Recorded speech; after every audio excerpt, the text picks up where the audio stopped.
Merci Madame la Présidente. Chers collègues rapporteurs, dans l'évaluation des retombées économiques et sociales des Jeux pour la France, ce sur quoi je souhaite à nouveau vous interroger peut sembler une goutte d'eau.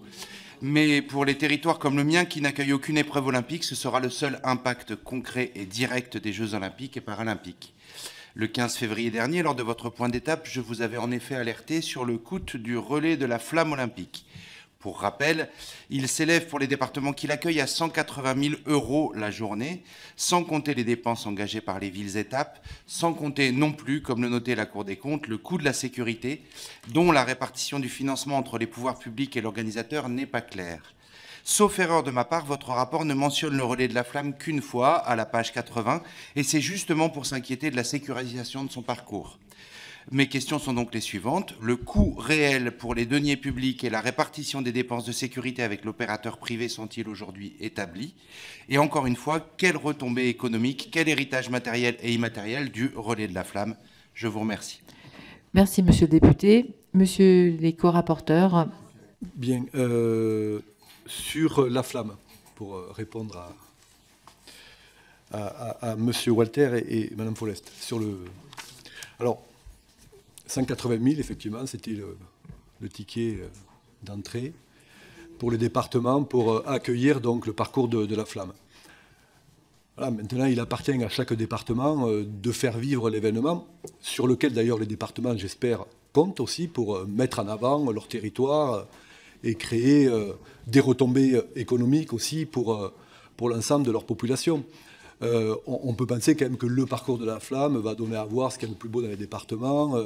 Pour les départements, c'est sûrement l'occasion aussi de mettre en valeur des personnalités du territoire, des associations, voilà, de faire passer des messages en termes de citoyenneté, de lutte contre les discriminations, etc. Enfin, je pense que c'est un outil à partir duquel on peut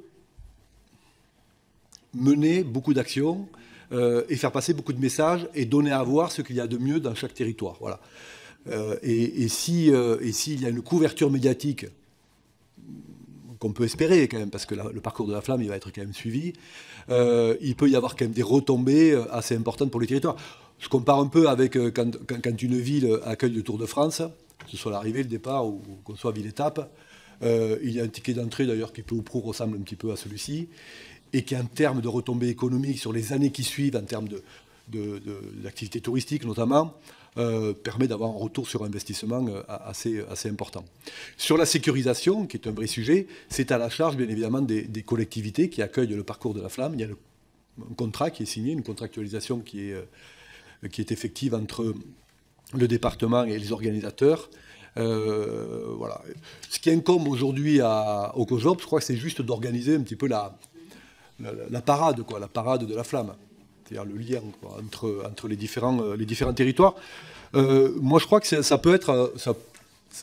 encore une fois, vous l'avez dit, peut-être dans votre département, c'est le seul moment où, de manière tangible, on va avoir les yeux qui brillent sur le terrain. Et qu'il pourrait y avoir une espèce de communion. Même si, encore une fois, comme je disais tout à l'heure, il faut s'approprier les dispositifs, terres de jeu, qui permet de mobiliser les populations et de créer du lien. Mais je crois que ça peut marquer une génération.